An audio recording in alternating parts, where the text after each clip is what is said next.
আমার ভাইরা, আমি যে সূরা তেলাওয়াত করেছি এই সূরার নাম হলো সূরাতুল আসর। এই সূরার নাম কি? একটু জোরে বলেন, সূরার নাম কি? সূরাতুল আসর। ছোট্ট একটা সূরা, কিন্তু এর মাহাত্ম্য, গাম্ভীর্যতা এবং তার মহত্ব এত বিশাল, এত বিশাল। হযরতে ইমাম শাফি রহমতুল্লাহ আলাইহি বলেছেন, মানব জাতি, মানব গোষ্ঠী যদি এই একটা সূরা সূরাতুল আসর এর ভিতরে চিন্তা ফিকির করে, তাহলে মানব জাতির, মানব গোষ্ঠীর জন্য নাজাতের জরিয়া হয়ে যাবে। আরো জোরে বলেন। এই সূরার নাম সূরাতুল আসর। এটার ভিতরে যেমন আটলান্টিক মহাসাগর একটা ঝিনুকের ভিতরে আল্লাহ পাক রেখে দিয়েছেন। সুবহানাল্লাহ বলবেন না? এত ছোট্ট সূরা, কিন্তু তার শিক্ষা এত বিশাল। এই সূরার প্রথমেই আল্লাহ রাব্বুল আলামিন কসম খেয়েছেন যে সমস্ত নিয়ামত আল্লাহ রাব্বুল আলামিন দিয়েছেন, তার মধ্যে একটা বিরাট নিয়ামত হলো মানুষের জীবনে যে সময়টা, এই সময়টা হলো সবচেয়ে মূল্যবান সম্পদ। কথা বলেন ঠিক কিনা? আরো জোরে বলেন। এখন যদি আপনাদেরকে প্রশ্ন করি যে বিশ্বের মধ্যে সবচেয়ে শ্রেষ্ঠ এবং উত্তম মূল্যবান জিনিসের নাম কি বলুন? সময়। এর নাম কি? সময়। আবার বিশ্বের সমস্ত মানব জাতি, মানব গোষ্ঠী সবচেয়ে অপচয় করে কোন জিনিসের? কথা বলেন। সময়ের। অথচ সময়টাই হলো মানুষের আসল পুঁজি।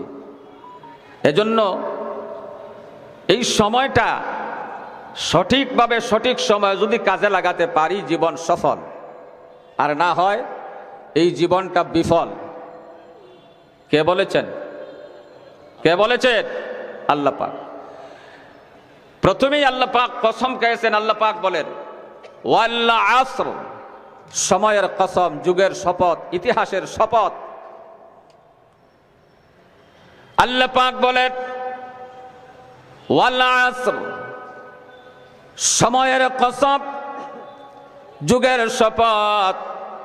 ইন্নাল ইনসানা লাফি খুসর, নিশ্চয় সমস্ত মানব জাতি, মানব মণ্ডলী ক্ষতিগ্রস্তের মধ্যে নিমজ্জিত। মানব জাতি বলতে সব মানব এর ভিতরে আসেনি না নাই? কথা বলেন। সমস্ত মানব জাতি ক্ষতিগ্রস্তের মধ্যে নিমজ্জিত। এ কথা কে বলেছেন? কে বলেছেন? আল্লাহ পাক বলেন সমস্ত মানব জাতি, মানব গোষ্ঠী ক্ষতিগ্রস্তের মধ্যে নিমজ্জিত। এই কথা বলেই ইল্লা বলে ইস্তেসনা করলেন, ডিভাইডেড করলেন, আলাদা করে দিলেন, পৃথক করে দিলেন। সুবহানাল্লাহ বলেন। আরো জোরে বলেন। আল্লাহ পাক ইস্তেসনা করে, আলাদা করে, পৃথক করে, ডিভাইড করে কি বলতে চান? সমস্ত মানব জাতি, মানব মণ্ডলী ক্ষতিগ্রস্ত, এ কথা বলে আল্লাহ রাব্বুল আলামিন আলাদা করে দিচ্ছেন। কেবলমাত্র তারা বিপদগ্রস্ত হবে না, ক্ষতিগ্রস্ত হবে না। কারা? আল্লাহ পাক বলেন ইল্লাল্লাযীনা আমানু ওয়া আমিলুস সালিহাত। এক নাম্বার হলো যারা ঈমান এনেছে, আল্লাহর উপর আস্থা রাখে, যারা এই ঈমানের উপর অবিচল থেকে, অটল থেকে তাদের জীবন যাপন করে, এই সমস্ত ঈমানদাররা কামিয়াব হয়ে গেছে। কে বলেছেন? কে বলেছেন? ঈমানদার যারা, মুমিন যারা, এরা সফলতা অর্জন করেছে। বন্ধুগণ আমার, এবার যদি কোরআনকে প্রশ্ন করেন, কোরআন ঈমানদার যদি হয়ে যায়, মুমিন হয়ে যায়, তাহলে কি তাদের সফলতা আছে? কোরআন সুন্দর করে জবাব দিচ্ছে قد أفلح المؤمنون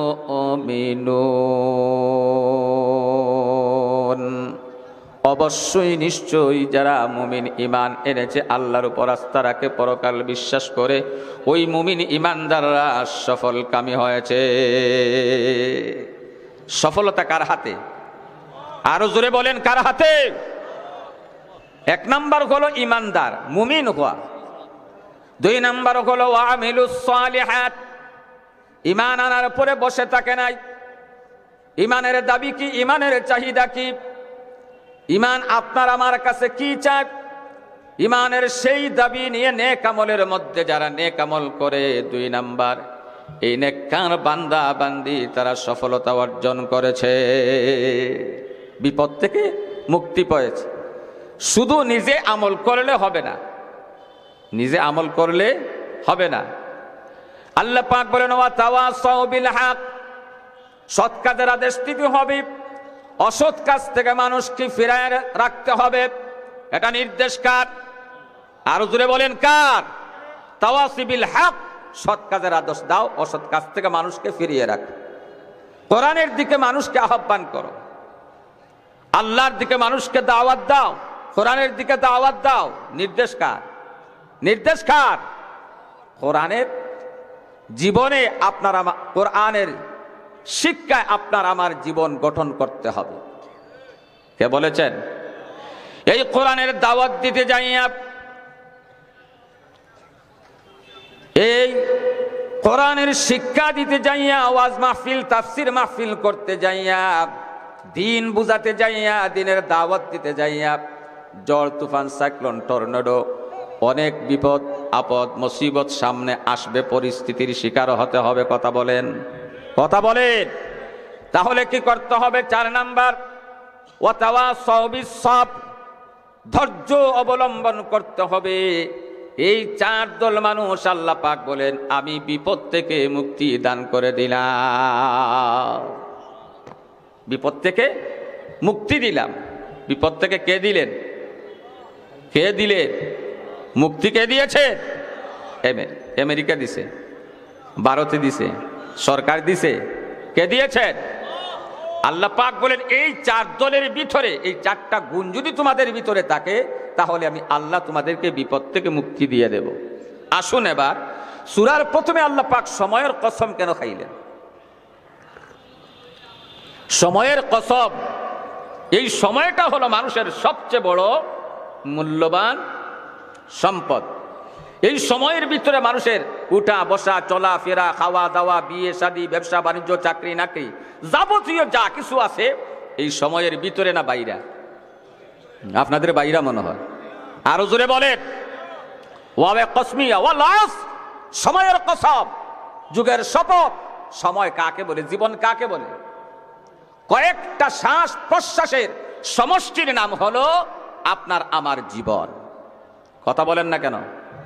কয়েকটা মুহূর্তের সমষ্টির নাম হলো দিন, কয়েকটা দিনের সমষ্টির নাম হলো সপ্তাহ, কয়েকটা সপ্তাহের সমষ্টির নাম হলো মাস, কয়েকটা মাসের সমষ্টির নাম হলো বছর, কয়েকটা বছরের সমষ্টির নাম হলো যুগ, যুগের পর যুগ। এগুলাই হলো আপনার আমার হায়াতে জীবন। কথা বলেন ঠিক কিনা? আরো জোরে বলেন ঠিক কিনা? এজন্য এই সময়টা কাজে লাগাতে হবে। সময় কারোর জন্য অপেক্ষা, কথা বলেন, করে? সময়ের ভিতরে যদি আপনি ইমানের সাথে, ইমানের সেই শিক্ষা নিয়ে, ইমানের চাহিদা নিয়ে, ইমানের হক আদায় করে জীবন যাপন করতে পারেন, তাহলে আপনার জীবন সফল। আর যদি আপনার ইমান থেকে জীবন যাপনটা আপনি ইমান ছেড়ে করেন, তাহলে আপনার জন্য বিফলতা। কথা বলেন ঠিক কিনা? আরো জোরে বলেন। এই জন্য সময়টা কাজে লাগাতে হবে। সময়ের কি করতে হবে?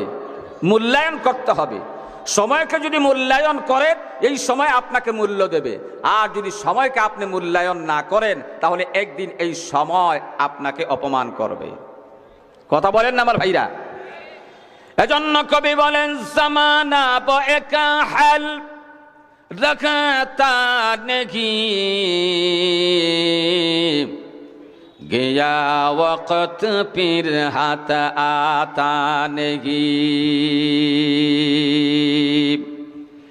যেই সময়টুকুন আপনার আমার হাত থেকে চলে যায়, জীবন থেকে চলে যায়, শতবার বার যদি চেষ্টা করেন এই সময় আর কখনো আপনার আমার হাতে ফিরে আসবে না।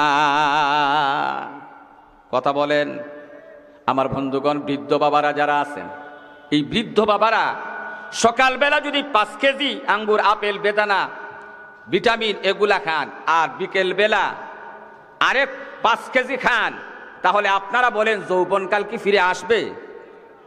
আপনাদের আসবে মনে হয়, এটা আপনাদের কেরামতি। কথা বলেন, আসবে না। কারণ সময় চলে গেলে এই সময় আপনি যদি যৌবনকাল আপনি শত চেষ্টা করেন, শিশুর আর কিশোরের সেই সময় আপনার আর ফিরে আসবে না। কারণ আল্লাহ রাব্বুল আলামিন মানুষের জীবনকে, হায়াতকে একটা সুনির্দিষ্ট কতটুকুন হায়াত, কতটুকুন জীবন, এটা নির্ধারণ করেছেন কে? আমেরিকা করছে মনে হয়, ভারতে করছে। আসতে বলেন কেন? কে করেছে? আল্লাহ পাক করেছে। তাহলে এবার আসুন, এই সময় যদি ইমানের হালতে, আমলের হালতে, দাওয়াতের হালতে আর যদি ধৈর্য সবরের হালতে আমার জীবন যাপন আমি কাটাতে পারি, আপনার আমার জীবন সফল। কে বলেছেন? আরো জোরে বলেন, কে বলেছেন?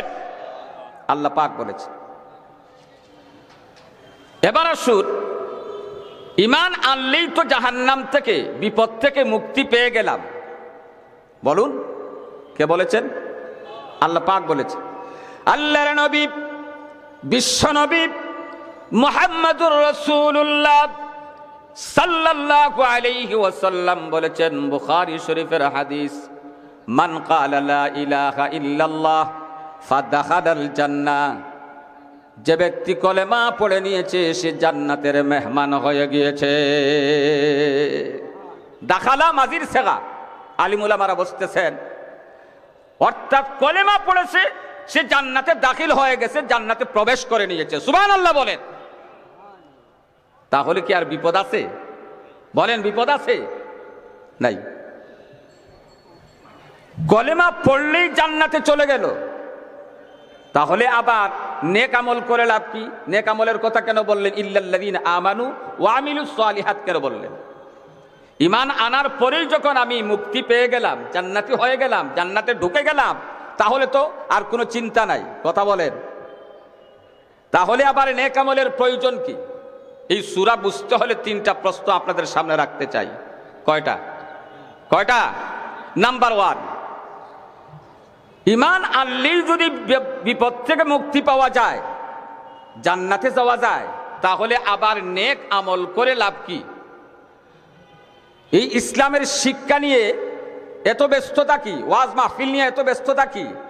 মাদ্রাসা নিয়ে এত ব্যস্ততা কি? তাফসির মাহফিল নিয়ে এত ব্যস্ততা কি? আমরা তো সবার ঈমান আছে, আসেনি না? নাই? নাই। আরো জোরে কোন, ঈমান কি বাজারে কিনতে পাওয়া যায়? মার্কেটে পাওয়া যায়? তাহলে মন্ত্রী, এমপি, চেয়ারম্যান, মেম্বার ওদের কার্যালয় পাওয়া যায়? কথা বলেন। ঈমান এটা আল্লাহ পাক যাকে পছন্দ করেন, মহব্বত করেন, তার কুলেগড় থাকতে পারে। ঈমানের মতো দৌলত যাকে দান করেছেন, বুঝতে হবে দুনিয়া আখিরাতের কল্যাণ আল্লাহ পাক তাকে দান করেছেন। সুবহানাল্লাহ বলবেন না? আমার বন্ধুগণ, এজন্য আসুন, 1 নাম্বার হলো যে নেক ঈমান আনলেই জান্নাতে যাওয়া যায়, বিপদ থেকে মুক্তি পাওয়া যায়, তাহলে আবার নেক আমলের প্রয়োজন কি? 1 নাম্বার। নাম্বার 2 প্রশ্ন, যে নেক আমল করে কোনো মানুষ জান্নাতে যেতে পারবে না। কোনো মানুষ তার বুজুর্গির মাধ্যমে, তার ইবাদতের মাধ্যমে, তার ফিরাকির মাধ্যমে, তার কাজের মাধ্যমে কখনো জান্নাতে যেতে পারবে না যতক্ষণ পর্যন্ত আল্লাহর রহমত না হবে। সুতরাং নেক আমল করে লাভ কি? কয়টা গেল? কয়টা গেল? নাম্বার 3, যে হুজুর এত ওয়াজ করবেন না, তকদিরে যদি লেখা থাকে জান্নাতে যাওয়ার জান্নাতে যাব, তকদিরে যদি লেখা থাকে জাহান্নামে যাওয়ার জাহান্নামে যাব, সুতরাং নেক আমল করে লাভ কি? কথা বলেন। এই 3টা প্রশ্নের জবাব আগে বুঝেন, এরপরে ইনশাল্লাহ ব্যাখ্যা বিশ্লেষণে যাব। প্রথম নাম্বার প্রশ্ন কি বলেছিলাম? জি নিয়ে আসেন না, যে মেহমানকে নিয়ে আসেন। আমি তো নিজের মানুষ, কথা বলেন ঠিক কিনা? গরকা মুরগির ডালকা বরাবর হয়। আমার অনুরোধ, মেহমানকে নিয়ে আসেন, আমি কষ্ট দেব না। বন্ধুগণ, কয়টা বলছিলাম প্রশ্ন? মেহমান আসলেই আমি ছেড়ে দেব না, আপনাদের কষ্ট হবে? কয়টা বলছি? 3টা। ঈমান আনলেই জান্নাতে চলে যাবে, তাহলে নো টেনশন, কোনো চিন্তা নাই। কথা বলেন না কেন? ঈমানের দাবি আসেনি, ঈমানের হক আসেনি, ঈমানের চাহিদা আসেনি। ঈমানের চাহিদা কি? ঈমানের চাহিদা হলো সুদ খাওয়া, ঘুষ খাওয়া। এখন আর বলবেন না। ঈমানের চাহিদা হলো আলেমদের বিরোধিতা করা। ঈমানের চাহিদা হলো কোরআন হাদিসের বিরুদ্ধে কথা বলা। ঈমানের চাহিদা হলো সমাজের মধ্যে ফাসাদ সৃষ্টি করা, এতিমের মাল নষ্ট করা, জনগণের মাল আত্মসাৎ করা। এটা ঈমানের দাবি। আমার বন্ধুগণ, ঈমান কাকে বলে? এত সহজ না। আলহামদুলিল্লাহ, মেহমান চলে আসছেন,